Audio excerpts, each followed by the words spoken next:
안녕하세요. 안녕하세요. 네, 시청자 여러분 안녕하십니까? 저희가 오늘부터 통일합시다 라는 주제로 저희가 채널 N 방송을 개설했습니다. 오늘 이 자리에는 북한에서 살다 탈북해서 자유를 찾아 탈북한 탈북 여성 세 분을 이 자리에 모셨습니다. 안녕하세요. 안녕하세요. 먼저 우리 시청자분들의 이해를 돕기 위해서 여러분들의 소개를 간단히 하는 시간을 갖도록 하겠습니다. 어느 분부터 소개하실 건가요? 우리 최정희 선생님. 네. 안녕하세요.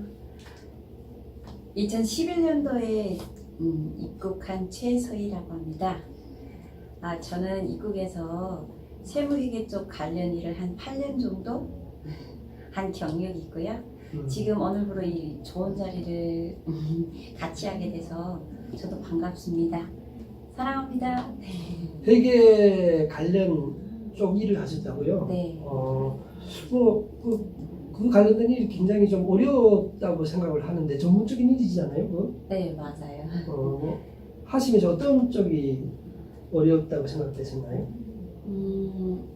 한국 분들도 실제 여기 취직을 했다고 해도 근무하기는 어려워하고 1년마다 이직을 하는 직종이라는 걸 내 쪽으로는 다 소문이 다 있어요.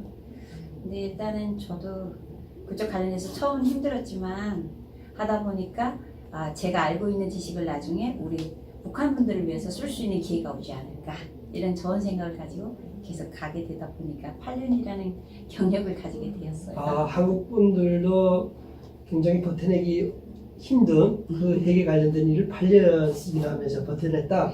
참으로 네. 대단하십니다. 네. 우리 김선희 선생님 본인 소개 좀 부탁드리겠습니다. 네, 안녕하세요. 대한민국이 살기 좋아서 윗동네에서 아랫동네로 10년 전에 이사를 와서 용산에서 살고 있는 통일안보 강사 김선희입니다. 만나서 반갑습니다. 네, 통일안보 강사. 강사 생활 혹시 몇 년 하셨어요? 10년 정도 되는 것 같습니다. 10년이면 강상도 되는다는 게 꽤 오랫동안 우리 대한민국의 안보를 위해서 강사로 활동하셨답니다. 우리 옆에 최무실 선생님 소개 좀 부탁드릴게요. 네, 안녕하세요. 반갑습니다. 저는 북한에서 초등학교 교사를 했었고 또 한국에서도 초등학교 교사를 한 최윤실이고요. 지금 돌아보니까 이제 한국에 온 지는 20년이라는 시간이 흘렀고 그동안에 통일교육 강사라든지 또 탈북 청소년들을 가르치는 교사해서 교육 분야에 많이 종사한 것 같습니다. 이렇게 유튜브 채널에서 만나뵙게 되어서 대단히 반갑습니다. 탈북민 출신이 초등학교 교사로 들어가기 굉장히 힘들 텐데 어떻게 들어가셨나요? 예, 사실은 짧은 이야기로는 담기 힘들지만은 그럼에도 불구하고 2009년도에 한국의 탈북 청소년들이 한 2,000명 넘게 재학하고 있었는데 그 학생들이 중도 탈락률이 상당히 높았습니다. 그래서 그 중도 탈락률을 막기 위해서 2009년도에 탈북 청소년 교육지원센터가 생기게 됐고 거기에서 제가 연구원으로 활동을 하다 보니까 부교 오신 선생님들을 다시 한국에서 재교육을 해가지고 그분들을 탈북 학생들이 밀집되어 있는 곳에 통일전담 교육소로 활동하고 또 탈북 청소년들을 교육하고 학부모님들을 상담하는 일을 추진하게 되었습니다. 자, 어쨌든 우리가 북에서 엘리트로 다 계시던 분들을 모셔가지고 통일합시다라는 첫 방송을 진행하게 됐습니다. 우리 시청자 여러분 그리고 오늘부터 또 저희 방송을 애청해 주실 분들께 다시 한번 감사드리면서 우리 채널 소개를 잠깐 좀 해야 될 것 같아요. 네, 그럴 것 같아요. 저도 궁금하고 네. 우리 시청자분들도 많이 궁금하시죠? 네, 부탁드릴게요.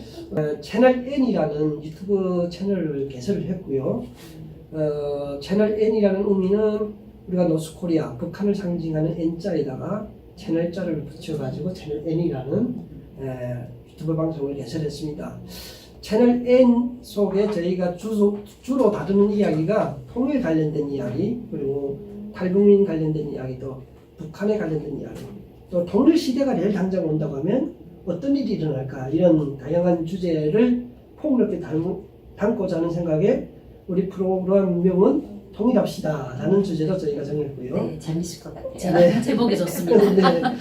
그래서 남한 주민이 바라보는 통일의 시각과 또 북한 주민이 바라보는 통일의 시각이 어떻게 차이가 있고 또 어떻게 극복을 해 갈지를 저희 프로그램에서 많이 다룰 예정입니다. 네. 네. 그래서 저희가 오늘 첫 주제로 또 북한에 관련된 이슈 중에서 북한의 김정은이 요새 내사 상태에 빠졌다는 여러 가지 이슈들이 나와서 네. 많은 사람들이 어떤 관심을 가지고 또 국제사회에서 이슈가 되고 있는데 그 본격적인 이야기를 나누기 전에 저희가 준비한 영상이 있습니다. 관련 영상을 보고 계속 주제를 나누도록 하겠습니다. 네. 네. 미국 CNN 방송은 한국 시각으로 오늘 오전 10시 반경 김정은 북한 국무위원장의 신변 이상 관련 속보를 내보냈습니다. I'm told by a U.S. official with direct knowledge that the U.S. is monitoring intelligence that the North Korean leader Kim Jong-un is in grave danger following a surgery. 기사 제목에 사망에 처할 위험이라는 표현까지 썼습니다. CNN 보도는 즉시 전 세계에 전파됐고 국내외 언론들은 CNN을 인용해 김정은 위독 등의 기사를 쏟아냈습니다. 이에 앞서 북한 전문 매체 데일리 NK는 어제 북한 내부 소식통을 인용해 김 위원장이 지난 12일 심혈관계 시술을 받았다고 보도했습니다. SNS를 통해서는 김정은 뇌사라는 내용이 빠르게 확산되기도 했습니다. 하지만 각국 정부에서 관련 보도를 부인하자 최초 보도를 했던 CNN은 낮 12시 추가 보도를 통해 사실 확인이 안 됐다고 한 발 물러났습니다. Any intelligence involving North Korea, we have to acknowledge North Korea is the blackest of black boxes, difficult to penetrate for U.S. and other foreign intelligence services, hard to corroborate.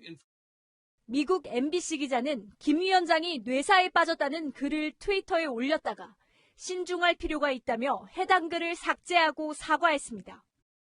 김 위원장의 중퇴 소식에 코스피는 장중한 때 2.45%까지 급락했다가 신변 이상설이 잦아들면서 전일보다 1% 하락한 1879.38로 마감했습니다.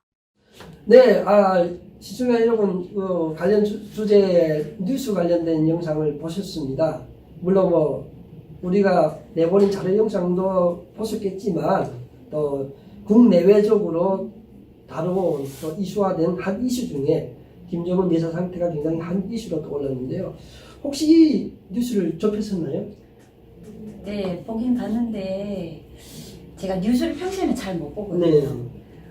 숫자는 좋아서 숫자 보기는 좋아하는데 뉴스는 잘 안 보고 있다가 얼결에 드라마를 찾다가 듣게 됐어요. 김정은 내사 상태. 나 지금 깜짝 놀랐죠.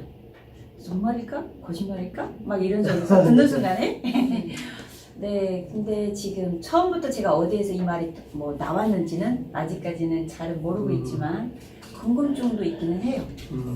우리 만약 김정은이 내사에서 죽었다 하면 우리 김 선생님은 어떤 생각 들 것 같아요?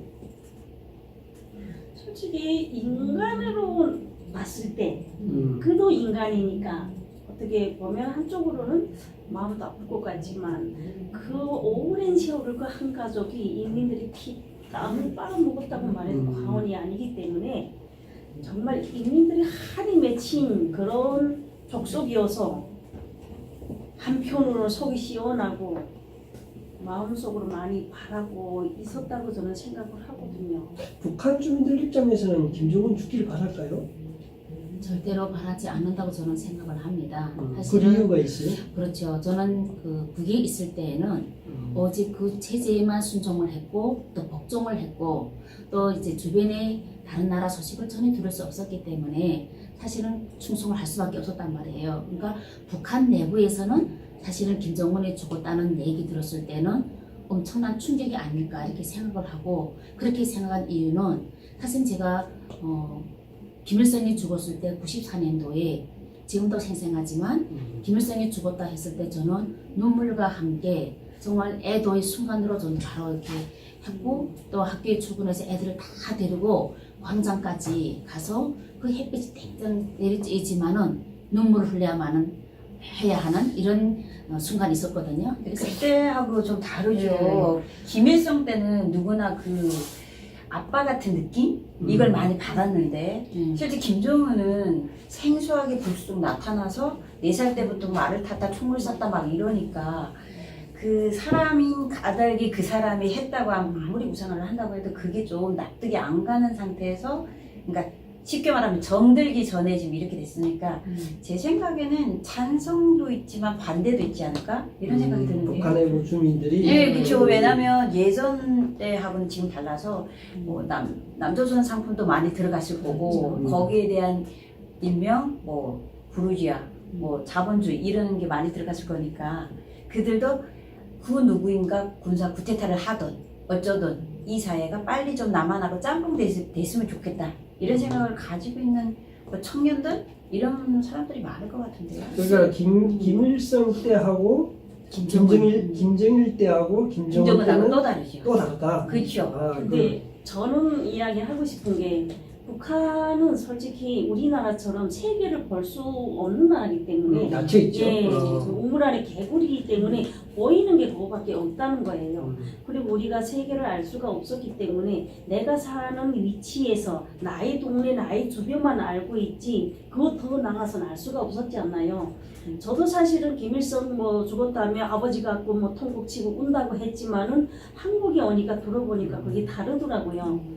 어떤 친구는 그 성분이 안 좋아가지고 아버지부터 그 김정일 초상을 올려놓고 큰 새끼 작은 새끼 이렇게 하고 저는 그게 믿어 앉았어요 솔직히. 북한 내부에 네, 있을 때? 북한 안에서 저거 그러네요. 큰 새끼 작은 새끼 이렇게 하고 정말 그 남들이 울 때 가서 눈물이 안 나와가지고 저 깨심이 불타니까 눈물이 안 나와서 이렇게 춤을 발라가지고 다 굴렸다는 거예요. 네, 그러니까 머리 들고 안 울면 학교 때랑 애들이 안 울게 되면 얘가 뭐 그런다 하고 막 몰아가는 방법을 반동자세. 표현하고 그렇게 하다 보니까 자기네는 그 엎드려서 이렇게 해가지고 머리 터 들지 못하고 이렇게 해서 구렸다고 이런 이야기를 할 때 아 내가 사는 세상이 전부는 아니었구나 이 생각을 그러니까 하게 되는 거예요. 남한이 지금 정보가 가장 빠르잖아요. 어찌 보면 IT 강국이고 그렇죠.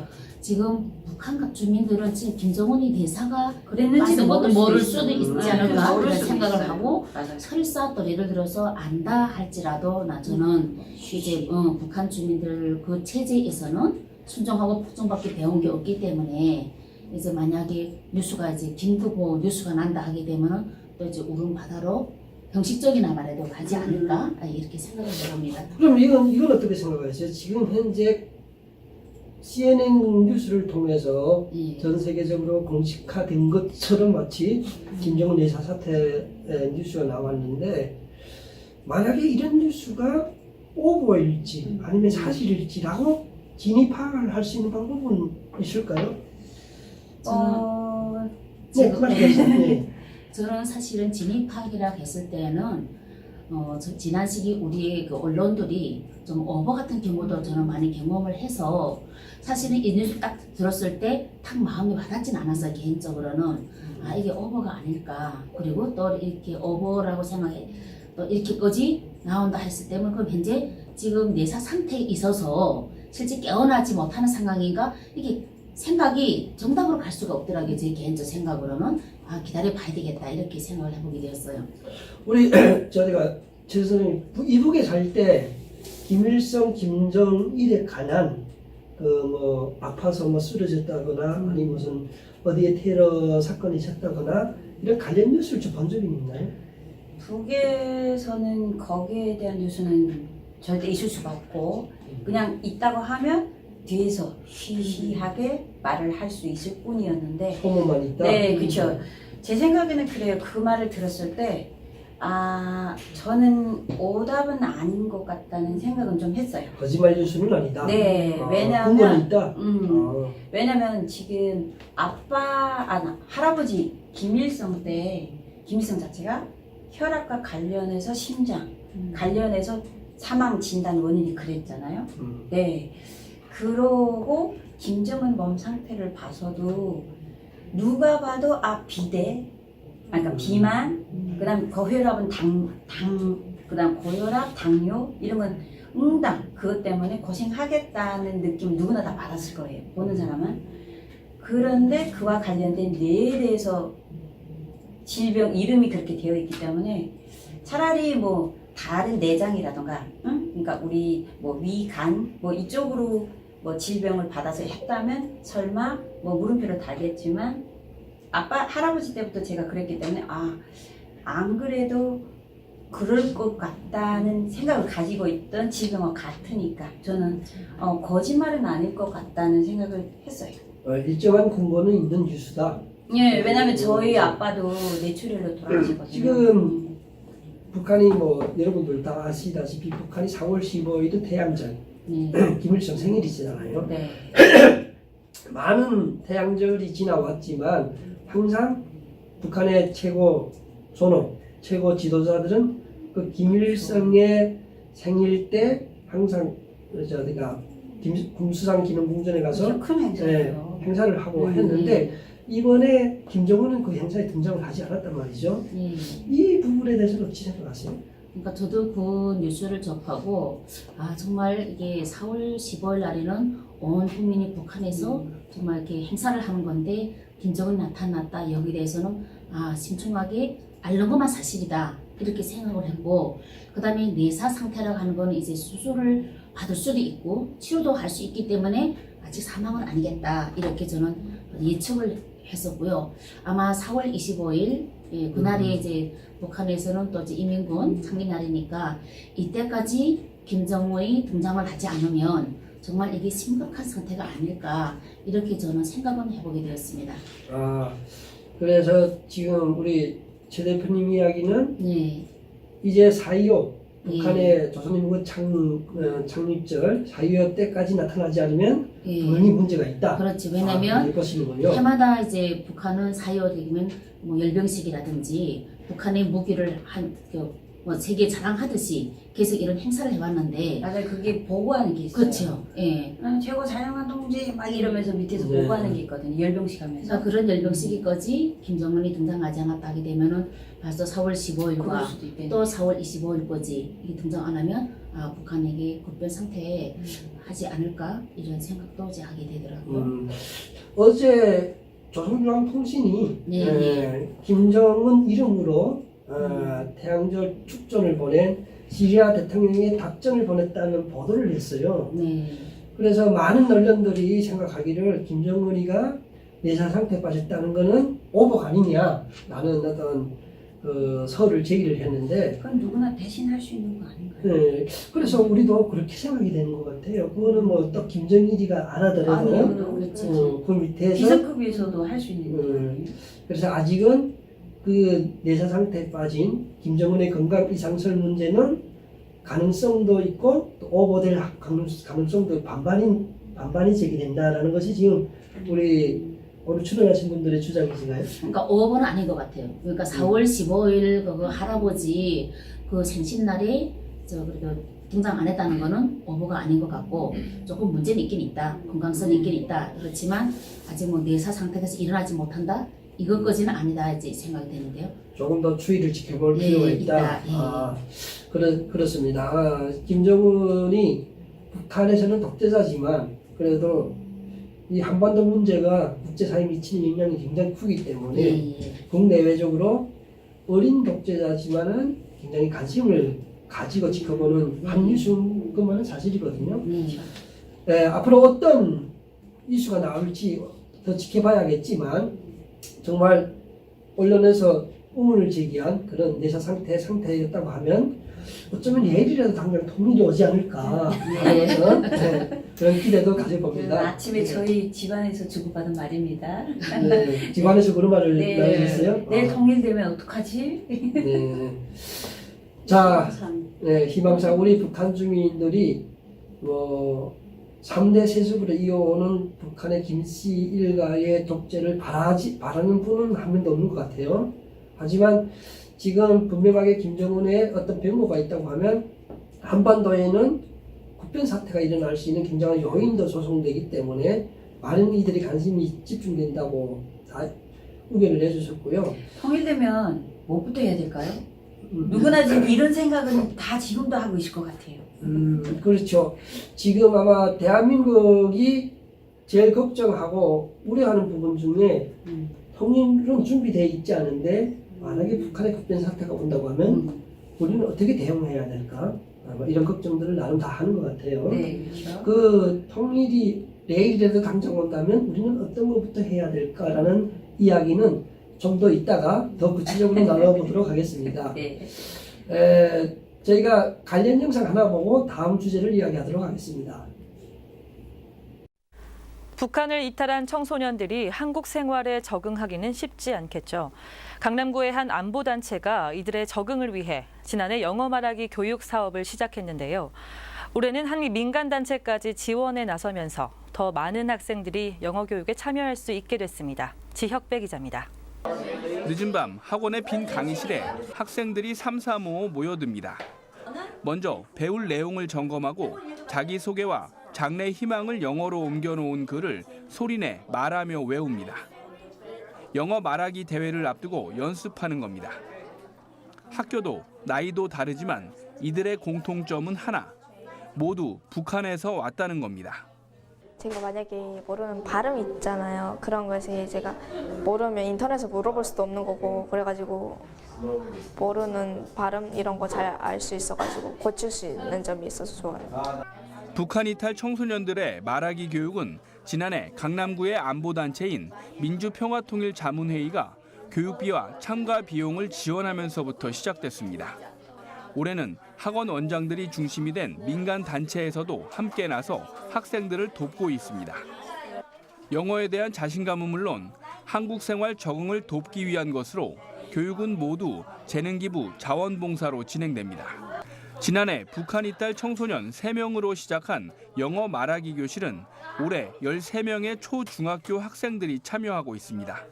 딜라이브 서울 경기 케이블 TV 지혁배입니다. 네, 우리가 자료 영상 하나 봤습니다. 탈북민 단체 관련된 영상인데요. 혹시 대한민국에서 지금 여러 가지 활동을 하고 있는 탈북민 단체가 과연 얼마나 될까요? 한국에 지금 탈북민들이 한국에 와서 이런 민간단체를 설립을 해서 활동하는 단체가 한 70여 개 정도로 추정하고 있습니다. 70여 개 정도요? 네. 와, 굉장히 많네요. 의외로. 이 단체들 중에는 인권운동을, 북한 인권을 알리는 운동을 하는 단체들도 있고, 또 이제 출판사를 해가지고 언론을 하고 있는 단체들도 있고, 또 탈북민들의 경제를 돕는 또 경제인 단체도 있고, 또 문화 활동을 해서 남북한의 문화 차이를 비교하면서 북한의 문화도 알리는 이런 문화 분야의 단체들도 있고요. 또 청소년들을 교육하고 있는 대한교육시설을 운영하고 있는 또 탈북민들 운영하는 교육기관도 있고요.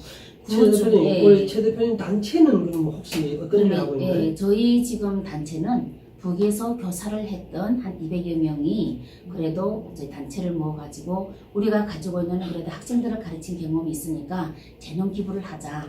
또 통일 정책에 우리가 북한을 살아왔던 경험을 바탕으로 해서 북한 사회를 바르게 알리고 그래서 거기에 기초해서 통일을 왜 해야 되는지 이런 걸 하는 교사 단체들로서 모았습니다. 그러면 전국구인가요? 200명 정도의 그렇죠. 교사 출신들이? 저희는 전국구에 이제 200명 정도 되어 있고요. 그중에 지금 탈북민 수가 얼마 되죠? 33,000명 정도 통계가 잡히는 걸 알고 있습니다. 그 중에서 탈북민 교사 출신들만 200여 명 정도가 이렇게 협력이 되어 한 있나요? 300명 정도 되어 있는데 저희 단체에 소속 활동하고 있는 인원이 200명 정도 지금 활동하고 있습니다. 네. 혹시 두 분도 이 단체에 네. 소속돼가지고 활동하시는 거예요? 그렇죠. 우리 옆에 분은 이제 우리 교사단체 총무를 맡고 있고요. 또 옆에 분은 이제 우리 교사단체의 대협력부장으로서 이제 활동을 하고 있습니다. 그러면 혹시 전직이 다 북한에서 교사였나요? 네. 네. 그리고 초등학교 교사였나요? 저는 중학교 물리 교사였어요. 우리 최선희 선생님은 최서희 선생님은 물리 네. 교사였고요. 네. 물리를 가르쳐준 네. 우리 김선희 선생님은 사도과를 해가지고 해설 강사를 있었습니다. 해설 강사. 그러면 해설 강사도 교대 출신인가요? 그렇죠. 교대 출신을 하시나요? 교대가 아니라 사범대학. 사범대학교. 그 사범대 안에 역사학부를 졸업. 네. 역사학부를 졸업하고 그러셨네요. 우리 역사학부를 졸업하고 해설 쪽으로 강사 쪽으로 가시는 분들이 많은 편인가요? 많지 않죠.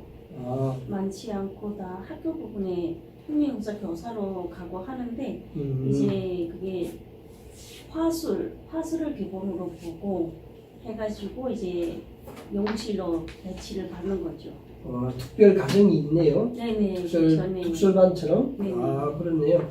그러면 우리 탈북민 단체들 중에 통일사랑 교육협회 지금 대표를 맡고 계시는 우리 최영실 대표님 저 옆에 있습니다만은 네. 간단히 단체가 어떤 단체인지 소개 좀 부탁드릴게요. 네, 사실은 저희가 2012년도에 북에서 온 선생님들이 이제 재능 기부를 좀 하자 이렇게 해가지고 결성이 됐고요. 그래서 그 200명 되는 탈북 교사들이 통일부 소속으로 법인 단체를 냈고, 그래서 그 동안에 많은 일을 해왔습니다. 사실은 우리 북에 오신 선생님들도 사실 생계로 각자 자기 일이 있지만 이게 뭐 저희가 상권으로 일한 것이 아니고 현재까지는 비상권으로서 주말마다 모여서 통일 교재를 만들고, 그리고 학교에 또 이 선생님들이 다 통일교육 강사로 활동하다 보니까 어떤 소재를 가지고 우리가 이제 학교에 가서 강의를 하겠는지 이래서 연구를 하고 또 교재를 만들고 PPT를 만들고 해서 학교에 나가는 통일교재를 만들고. 잠깐만, 비상군이라 하면 자원봉사인가요? 그러니까 현재는 저희가 뭐 사무실을 갖고 월급 받으면 일한 것이 아니라 사실은 법인 단체에서 이렇게 비상권으로 활동을 계속했습니다. 그리고 비영리 단체로서, 그리고 또 선생님들이 이렇게 모여가지고 봉사활동도 또 나가서 하고, 또 탈북 청소년들이 어려워하니까 탈북 가정에 가서 찾아가는 교육 서비스도 하고 다양한 일들을 많이 해왔고요.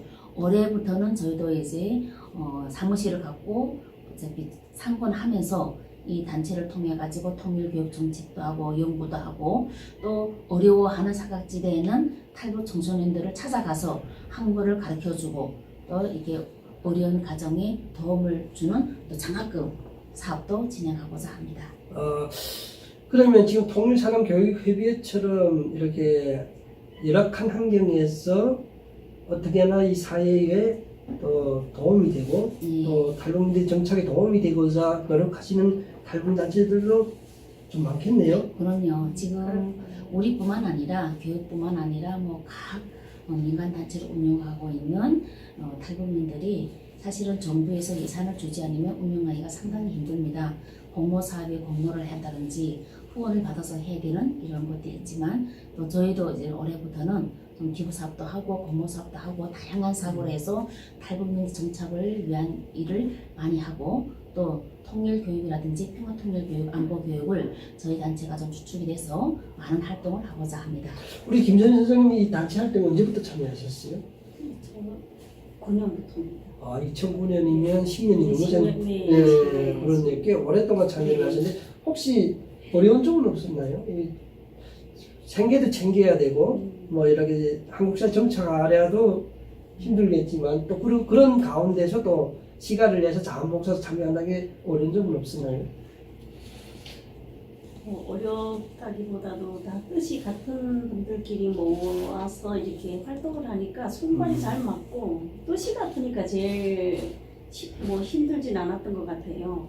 생각하기 나름이지 않을까 생각을 하는데, 솔직히 돈이 전부가 아니지 않습니까? 저희가 살다 보면.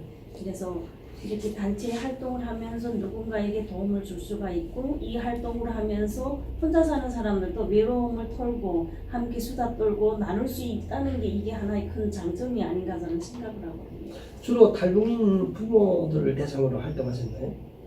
학생 대상으로 이제 여기가 선생님 단체니까 우선 이게 부진학생 대상으로 초등학교, 중학교, 고등학교 이제 고시를 해서 통과시키는 이 과정을 우리 선생님들이 찾아가는 서비스를 해가지고 한글, 수학 등 역사를 가르치고 시험 보는 것까지 선생님들이 다 책임지고. 그럼 직접 집을 찾아가서 찾아가서 네. 1대1 교육을 하시는 거예요? 네, 그렇죠. 그러니까 교육도 하고 역사도 함께 이제 탐방도 다니고 놀이장도 가서 한국의 문화도 익히고, 이 과정을 우리 선생님들이 다 맡아서 진행을 해가지고 학교를 졸업한 애들이 되게 많거든요.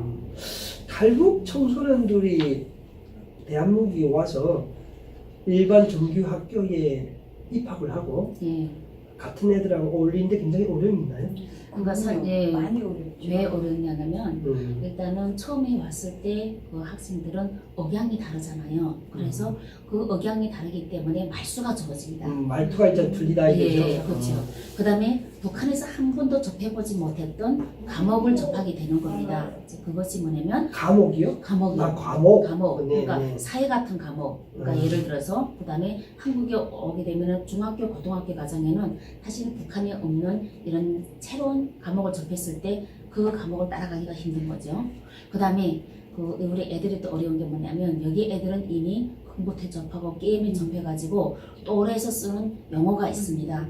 걔네 또래 중에서. 예, 그러니까 뭐 게임을 말한다 그러면 그 게임의 말을 알아듣고 같이 해야 되는데 본인은 접하지 못했으니까 그런 놀이에서도 어려움이 있고요. 그래서 학교에 사실은 적응하면서 어려움이 상당히 있는데 그 어려움을 드러내지 못하는 거죠. 내가 북에서 왔다, 탈북했다 이거를 애들을 왕따시킬까봐 그런 두려움 때문에 하지 못하고 그 다음에 교육과정에 차이가 있다 보니까 우리 애들이 그 자존감이 많이 낮습니다. 그래서 사실은 이 애들을 위한 이런 복합적인 교육 지원이 해야 되는 것만은 필요한 부분인 것 같습니다. 우리 제가 최서희 선생님 이거 사람이 어른들도 그렇고 사람이 통상 보면 소통이 결렬이 되면 우울증이 오잖아요. 네. 근데 우리 탈북 청소년들이 혹시 뭐 지식의 차이도 있겠지만 한국 학생들과 소통하는 것이 굉장히 많이 어려워하는 뭐 상황이 어떤가요?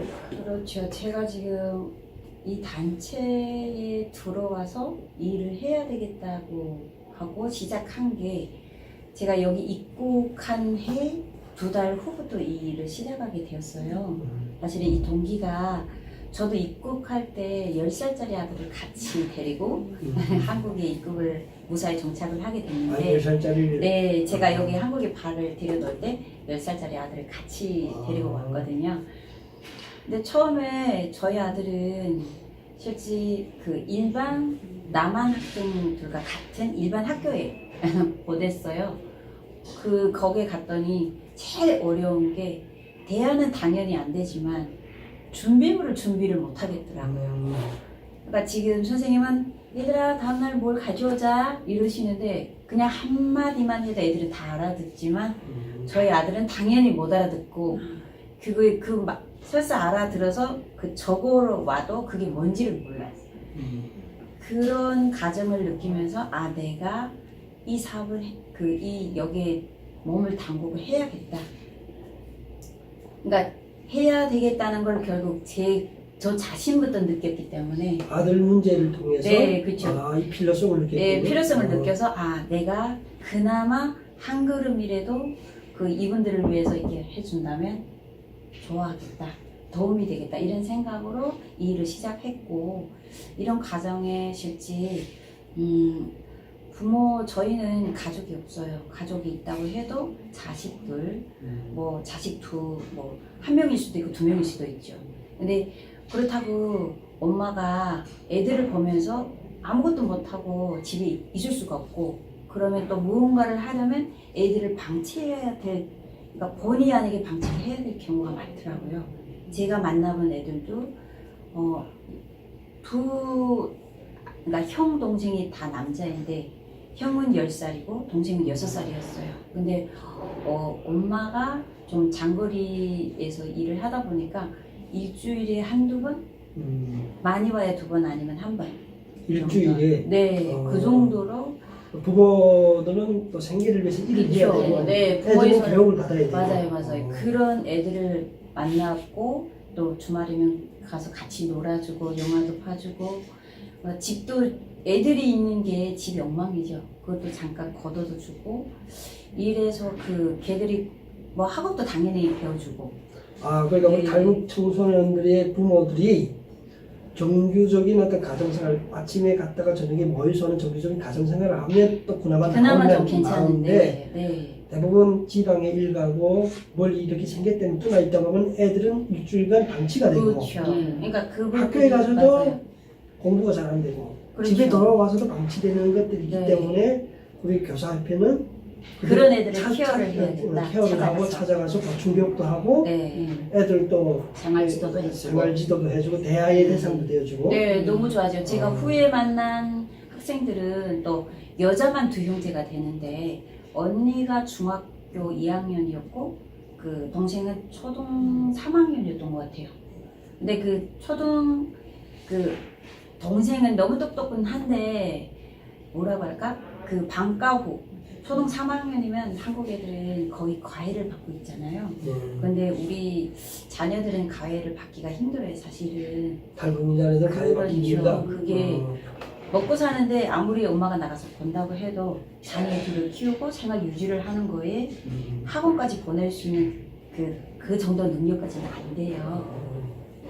제가 영국에서 한 10년 넘게 살고 있는데 영국에 온 탈북민 애엄마 중에 왜 영국을 선택해서 왔냐, 한국에서 계속 살지 않고 라고 물어봤을 때 그분이 말씀하는 중에 굉장히 인상이 깊은 이야기를 들었어요. 뭐냐면 애들을 교육을 시킬 수가 없어요.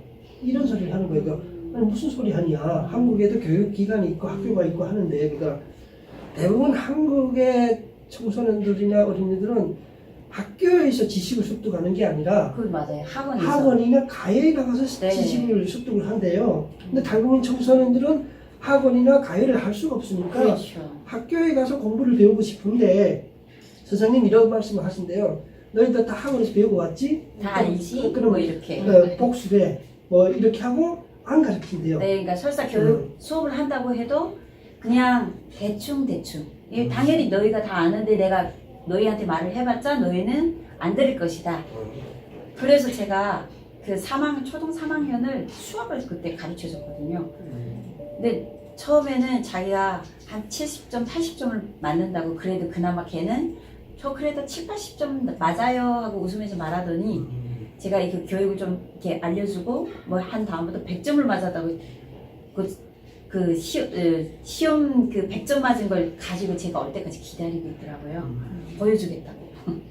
어떻습니까? 우리 어디가 최 대표님 우리 탈북민 학부모들하고 우리 교사 단체가 또 찾아가는 서비스라든가 여러 가지 일을 많이 하고 있지만 그래도 보통 이게 학교 교육과 가정 교육은 결부가 되어 있어야 되잖아요. 그러니까 어떻게 탈북민 학부모들에게 이 시간을 빌려서 하고 싶은 소리가 있다면? 일단은 우리 학부모님들이 그 부에서 가르쳤던 자녀 교육 양육 방법을 가감히 내려놓고 한국의 자녀에 대해서 일단은 대화를 많이 해야 됩니다. 근데 사실은 생활 여건은 다 이해를 하고 하지만은 그럼에도 우리 자녀가 이사해서 성장을 하게 되면은 자녀가 학교에서 있은 일이 어떤 일이 있는지, 또 자녀가 어떤 어려움이 있는지 이런 거를 자주 대화를 통해서 문제를 해결을 하도록 하고요. 그리고 또 우리 학부모님들이 학교 정책을 먼저 알아야 됩니다. 학교는 수시로 정책이 바뀌고 올해와 같은 경우에도 코로나 사건이 터질 줄은 누구도 상상하지 못했지 않습니까? 그런데 한국의 엄마들은 먼저 학습을 하고 자녀 교육을 한단 말이에요. 그래서 우리 엄마들이 복습을 한다 이게 부모들이 먼저 학교 정책이 어떻게 변하고 있는지 먼저 본인이 엄마들이 학교 홈페이지 통하고 이래서 학교 알림이가 있거든요. 그거를 다 이제 온라인으로 하는데 우리 엄마들은 바쁘다 보니까 접하지 못한단 말이에요. 그러다 보니 올해 같은 경우는 이제 온라인 교육을 하고 있잖아요. 그러면 그래서 유튜브를 통해서 이 엄마들은 정보를 먼저 알아서 한단 말이에요. 핸드폰으로 하는지 이런 걸 가르쳐야 되니까. 그러니까 초등학교 같은 경우에는 특히 더 그렇습니다. 그래서 그런 부분에 우리 엄마들이 좀 자녀에 대해 관심을 갖고 사랑을 주면서 또 엄마가 먼저 학교 정보를 알아야만 또 애한테 가르쳐 줄 수 있으니까 그런 부분이 또 특별히 관심을 둬야 되지 않을까 생각을 합니다. 네, 그렇습니다. 오늘 우리가 첫 방송인 통일합시다 유튜브 채널을 통해 가지고 저희가 여러 가지 어떤 탈북민 정책 관련된 또 통일의 어떤 가교자 역할을 할 수 있는 탈북민 우리 청소년들에 대한 여러 가지 이야기를 들었습니다만 하고 싶은 이야기가 참 많고 그렇지만 우리가 또 다음 기회에 더 이어가도록 하고 오늘은 저희가 준비한 영상이 하나 또 있습니다. 저희 그거 보고 다음 주제를 이어가도록 하겠습니다. 미국과 중국이 북한이 무너지는 상황이 오면 어떻게 조치할지 논의했다고 밝혔죠. 하지만 정작 당사자는 우리 대한민국입니다. 북한 급변 사태 시 한미는 어떤 시나리오로 움직이게 되는 것인지 안효영 기자가 보도합니다. 북한 내 쿠데타나 주민봉기로 김정은 체제가 붕괴되는 사태가 발생하면 한미는 작전계획 5029를 발동합니다. 한미 양국의 지상군은 북한 안정화와 대량 살상무기 제거를 위해 휴전선을 넘어 북한으로 진입하게 됩니다. 미 본토 부대와 한미연합사단 등 미군은 주로 핵과 생화학 무기 제거 임무를 맡습니다. 핵시설이 있는 연병과 풍계리 그리고 미사일 기지가 주요 임무 지역입니다. 북한에는 20여 개에 달하는 생화학 무기 관련 시설도 있습니다. 그 사이 우리 군은 각지로 흩어져 북한 안정화와 주민구호, 심리전 활동을 합니다. 미군이 대량 살상 무기를 제거하고 철수하더라도 우리 군은 북한에 남아 안정화 작전을 수행하는 것으로 알려져 있습니다. 그렇다면 중국은 가만히 있을까요? 미국은 북한 급변 사태 시 중국의 개입 확률을 40% 정도로 보고 있습니다. 틸러슨 미 국무장관이 미군이 휴전선을 넘더라도 반드시 한국으로 복귀할 것이라고 한 것도 중국 개입을 어떻게든 막아보겠다는 의도로 보입니다. 몇 년 전 해킹 조직에 의해서 유출된 국방부 문건입니다. 중국이 미국 측에 제안한 것으로 알려진 이 지도는 북한 급변 사태 시에 중국과 러시아, 미국, 한국이 4분할해서 북한을 안정화시키자는 내용이 담겨 있습니다. TV조선 안형량입니다. 네, 우리가 관련 영상을 봤는데 여러분들도 보았겠지만 우리가 통일이 되고 그리고 당장 통일이 우리가 원하는 시간대에 맞춰서 온다고 얼마나 좋을까요? 근데 그거는 통일이라는 게 참 우리가 원하지 않은 시간대 예고 없이 뭐 산사태 같이 아니면 자고 깨어나면 북한에 어떤 문제가 발생할 수도 있는 지금 아까 우리가 첫 부분에서 잠깐 이야기를 나눴지만 김정은의 뇌사 상태가 만약 김정은의 사망으로 이어진다고 하면 우린 당장 어떻게 통일을 맞이할까라는 어떤 걱정이 되거든요. 뭐 어떻게 보세요? 통일이 사실은 좋은 거죠. 누구나 다 원하는 거고. 그런데 통일이라는 게 우리가 원해서 오고 원하지 않는 데서 안 오는 것도 아니고 통일은 반드시 되어야 되는 것이지만 어떤 방식으로 우리가 통일을 할까 하는 것이 제일 중요한 과제가 아닐까 생각을 해봅니다.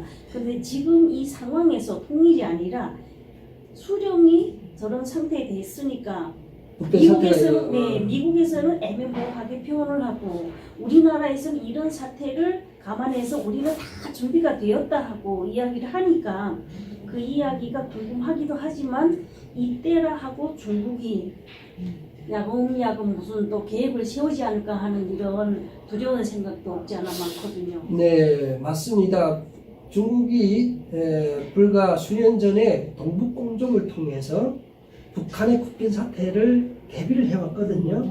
만약에 북한의 국빈 사태가 일어났을 때, 북한 내부적으로 부구가 일어났을 때, 북한이 중국 변방의 하나의 지역이다라는 어떤 역사를 왜곡하는 동북공정을 통해서 이미 북한의 문제가 일어났을 때 대비한 준비를 했거든요. 그러면 만약에 우리가 생각해 봤을 때, 우리는 당연히 북한이 붕괴가 됐고 문제가 국변 사태가 일어났다 하면 당연히 한국 정부가 주도해서 북한의 어떤 여러 가지 치안 문제라든가 여러 가지 문제를 감당할 줄로 당연하다고 생각하는데 그렇지도 않을 상황이 올 수도 있다는 거죠. 네, 맞아요. 그럴 수도 있을 것 같아요. 왜냐하면 우리 6.25 전쟁이 일어나서 멈췄을 때 정전이 났을 때 남한은 미국, 위쪽은 러시아, 소련 이런 식으로 지금 뭐 뒤에는 이렇게 거물급들이 지금 지휘를 했잖아요. 근데 그렇죠.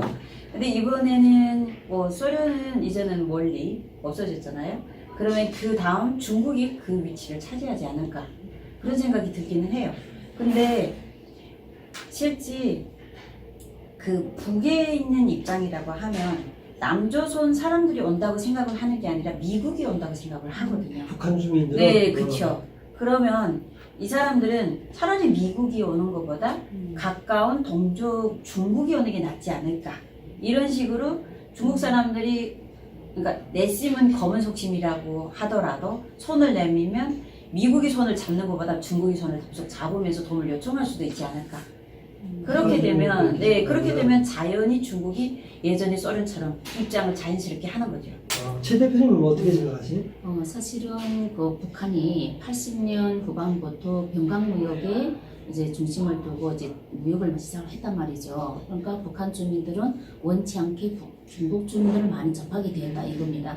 사실은 북한이 그 사회주권이 다 붕괴되면서 김일성이 살아있을 때 병강무역에서 동남강과 압록강 주변 국경 주민들이 자유왕래를 시켰고 또 김정일 시대에도 경제가 어려워지면서 국경 시대 문제를 연 것이 라진 성공시, 그렇죠. 부산 이런 쪽에는 중국 사람들이 막 들어오면서 시장 여행 활성화되고 물건도 중국의 시장에 물건을 먼저 접하게 되다 보니까 그렇죠. 어려울 때는 중국이 먼저 도움을 그런데다가 그래도 북한 주민들 통상 중국을 떼놈 하고 우리 우상화하는 국가는 아니잖아요. 그래도 바쁠 때는 중국이 먼저 손을 내밀었고 그 도움을 자연스럽게 저는 또 국정 문제를 놓고 봤을 때 이제 북한이 제가 들은 거는 뭐 탄광이라든지 이런 뭐 수산이라든지 이런 것이 50년 동안 이제 무역을 맺었다 이런 얘기를 많이 들었어요.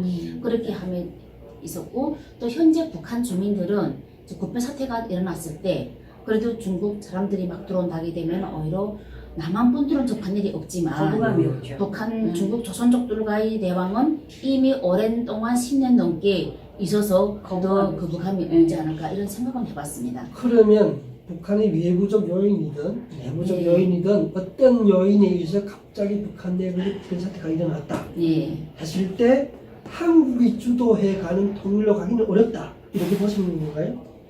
타이밍이 있다고 생각을 해요 저는. 타이밍이 있다? 네. 어떤 타이밍인가요? 그러니까 잘은 모르겠지만 일단 한국은 갑자기 통일은 준비된 상태에서 오는 건 아니잖아요. 아까처럼 자다 깨나서도 통일할 수도 있는데 한국에서 이것저것 움찔움찔 할 사이에 중국이 가볍게 손을 조금만 내밀어도 덥석질 상태가 되면 그 후에 한국이 들어가자고 하면 몇 배로 더 힘들지 않을까.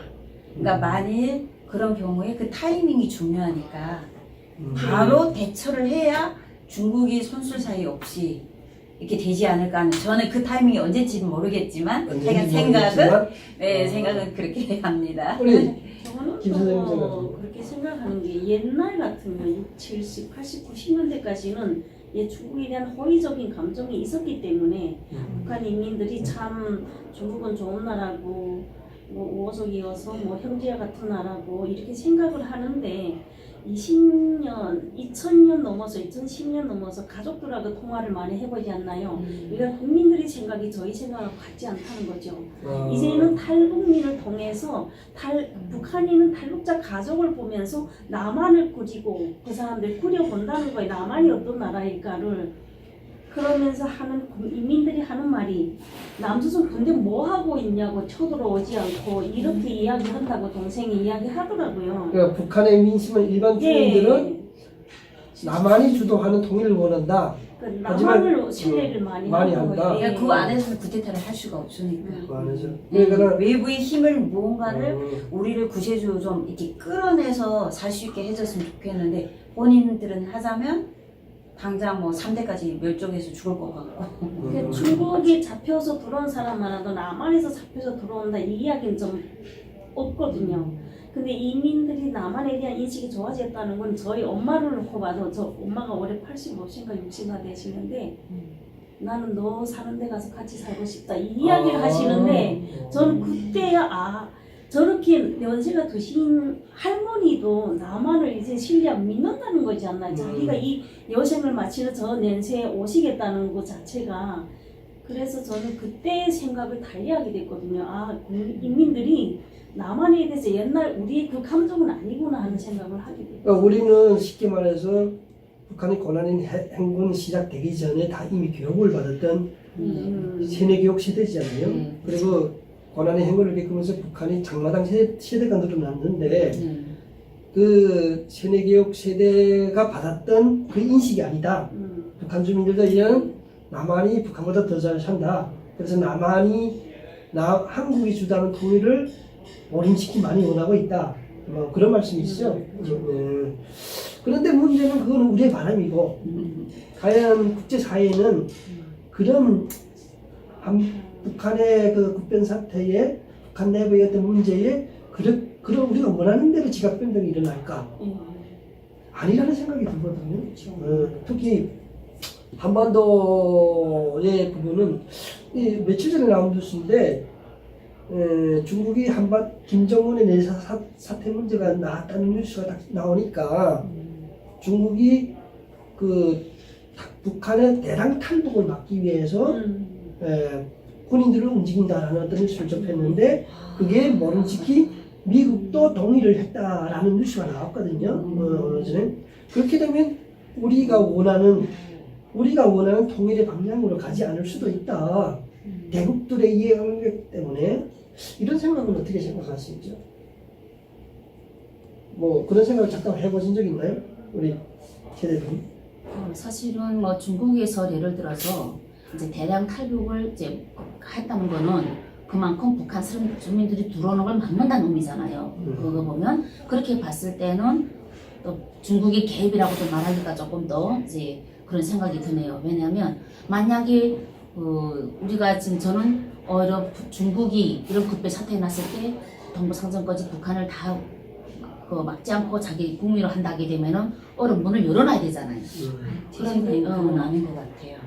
막는 것 자체가 개입을 하기 위해서 요 안에 닫긴 안에 있어야만 통제가 더 쉽지 않을까. 일제 통치 시기에도 실제 개방은 안 했거든요. 요 닫긴 안에서 있어야만이 통제도 더 쉽고 그걸 위해서 중국도 하나의 전략이라고 하지 않을까요? 어쨌든 뭐 중국은 자국의 국정을 방해한다는 명목으로 그러니까 자기 나라에서 피해를 적게 가면서 개선이 있어야 손을 내밀던 자기 나라를 피해는 보지 않자는 거니까. 미지의 길이요. 그러니까 지금 우리가 첫 번째 주제에서도 토론을 했지만 김정은 내사 상태가 곧 우리들이 바람대로 김정은의 사망으로 이어진다면 우리 민족의 바람대로 이어지지 않을 수도 있다라는 어떤 위기와도 같은 순간일 수도 있다는 거죠. 만약 그런 순간이라고 판단했을 때 우리 대한민국과 또 통일의 가교선이라고 소위 자칭하고 있는 탈북민들은 통일을 대비해서 얼마큼 준비해 갈까 반성해보고 자성해볼 필요가 있을 것 같아요. 그 타이밍을 언제로 잡아야 될지 우리 전문가분들이나 이런 분들은 좀 위에 계시는 분들이랑 많이 연구를 좀 하고 대기하고 계시면 좋겠어요. 실은 이런 것도 있어요. 중국이 자국의 변방을 지키기 위해서 국경을 지키기 위해서 북한 문제에 개입을 하게 된다. 뭐 일리가 있는 말이에요. 그 중국의 논리로 생각을 하면. 근데 미국 같은 경우는 어떻게 또 개입을 할 수 있냐면 북한 문제에서 제일 넘버원 문제가 핵 문제예요. 핵 문제, 국제 사이에. 근데 그 핵이 예를 들어가지고 무정부주의자 아니면 그 급변 사태에 놀라서 탈영을 했거나 아니면 막 산속으로 총으로 숨어 들어간 군인들에 의해서 핵이 탈취된다고 하면 핵무기가 관리가 안 되잖아요. 그래서 미국은 핵을 관리해야 된다는 명분으로 한반도 문제 개입하게 한다거나 한국은 북한의 급변 사태 때 대비했을 때 전방 군인들에 대한 그 대량적인 어떤 남하가 걱정이 될 수가 있거든요. 이런 힘겨루기가 일어나지 않을까. 러시아는 러시아대로. 그러면 어쩌면 중국이 개입하겠다는 문제, 미국이 개입하겠다는 문제, 한국이 뛰어들어야 되는 문제, 러시아가 개입하겠다는 문제 이런 것들이 힘의 균형에 의해서 막 평평하게 돌아간다고 하면 그 시간 동안에 북한 땅은 그야말로 무법천지의 사회가 되지 않을까. 모든 것이 파괴가 되고 모든 것이 혼란이 오고 통일의 기쁨보다도 어떻게 엄청난 소용돌이의 혼란이 올 수 있는 대국들이 문제가 또 제기될 그게 될 수도 있다. 그렇죠. 밖으로 순간에 다 나오려고 하는 누이들이 될 거잖아요. 그걸 이제 밖으로 나오면 더 수습이 어려울 거예요. 중국이나 한국이나 미국이나. 그러면 그걸 우선 그래서 차단을 하려고 국경 공세를 하지 않을까. 솔직히 저도 북한에서 군 생활을 했지만 북한군 전투 기술 이제 무기 관리가 굉장히 허술하거든요. 굉장히 허술합니다. 의외로. 근데 만약에 북한의 집권 사태 때문에 꽉 막혀있던 그런 군인들이 자유라는 갈망이 결국은 충돌이 돼가지고 총을 그 제대 식목이라도 총을 들고 산속에 숨어 버린다거나 아니면 중국을 태가 버린다거나 이렇게 통제 불가능 상태가 돼버린다고 하면 굉장히 큰 문제거든요. 이 문제는. 네. 그래서 뭐 아직까지 우리는 큰 대안은 없습니다만은 우리가 이런 문제점들을 미리 짚어보고 어떻게 준비해 갈 것인가를 한번 시청자 여러분들과 같이 함께 토론하기 위해서 우리가 이런 유튜브 채널을 준비했지 않습니까? 네. 그래서 제목도 통일합시다라고 정했고요. 제목이 마음에 들어요. 네. 오늘 이 시간에 우리가 다른 이야기는 나눌 수는 없지만 그래도 우리가 시간이 가면서 더 많은 통일이 일어났을 때 일어날 수 있는 예상될 수 있는 문제점들을 짚어보고 시청자 여러분들과 같이 토론해가는 그런 시간들을 계속 만들어갔으면 하는 바람을 이 시간을 통해 가져봅니다. 네. 저도 그 시청자분들 지금 저희랑 이렇게 보면서 저희랑 같은 생각 아니면 다른 생각 하고 계시는 분들도 많다고 생각을 해요. 그러면 댓글도 남겨주시면 저희가 거기에 따라서 같이 고민하고 생각해 보는 게 더 좋을 것 같아요. 우리 제자분 시청자분들 위해서 마지막 한마디씩 하시죠. 네, 사실은 유튜브 채널이라는 이런 많은 장르가 있습니다. 그렇지만 또 우리가 준비하고는 이 통일을 준비합시다 이 채널은 우리가 함께 사는 우리 한반도 통일합시다. 네, 이 채널은 우리가 남북 주민이 함께 살아갈 수 있는 그런 그림을 가지고 지금 현재 우리가 북한 소식 또 탈북민들의 소식 또 남한 분들이 바라고 있는 통일 이렇게 해서 함께 통일을 해나가는 이런 채널이 될 것 같습니다. 네, 우리 김선희 선생님 첫 방송인데 그리고 또 우리 시청자분들과 소통하는 시간이 첫 시간인데 한 말씀 하시죠. 네, 어떻게 보셨나요? 통일이라는 말은 정말 우리가 간절히 바라는 것인데 국민들이 흔히 생각하는 거는 우리가 통일이 되면 남한에서 북한 사람들은 먹여 살려야 되는데 우리가 어떻게 무슨 힘으로 그 많은 사람 먹여 살리나 이런 걱정을 하고 있습니다. 근데 통일이라는 게 여러분들이 생각하는 그 범위내에서 일어나는 것이 아니고 우리가 상상할 수 없는 일들이 많이 일어나고 또 통일이 되면 우리가 이득을 보는 것이 더 많기 때문에 작은 것을 우리가 버리고 큰 것을 위해서도 통일을 꼭 해야 된다는 인식을 가지시고 통일을 위해서 여러분들이 생각을 바꾸면 한시라도 빨리 온다는 걸 명심해 주셨으면 좋겠습니다. 감사합니다. 네, 그렇습니다. 통일합시다 채널을 애청해 주시는 시청자 여러분, 남북한 모두를 경험한 우리 탈북민들이 삶과 이야기를 통해서 다가올 통일 한반도 시대를 들어보는 여행해보는 그 시간을 오늘 마련했습니다. 채널 N 통일합시다. 이 주제를 가지고 다음 시간에도 여러분들을 다시 찾아뵙겠습니다. 감사합니다. 감사합니다.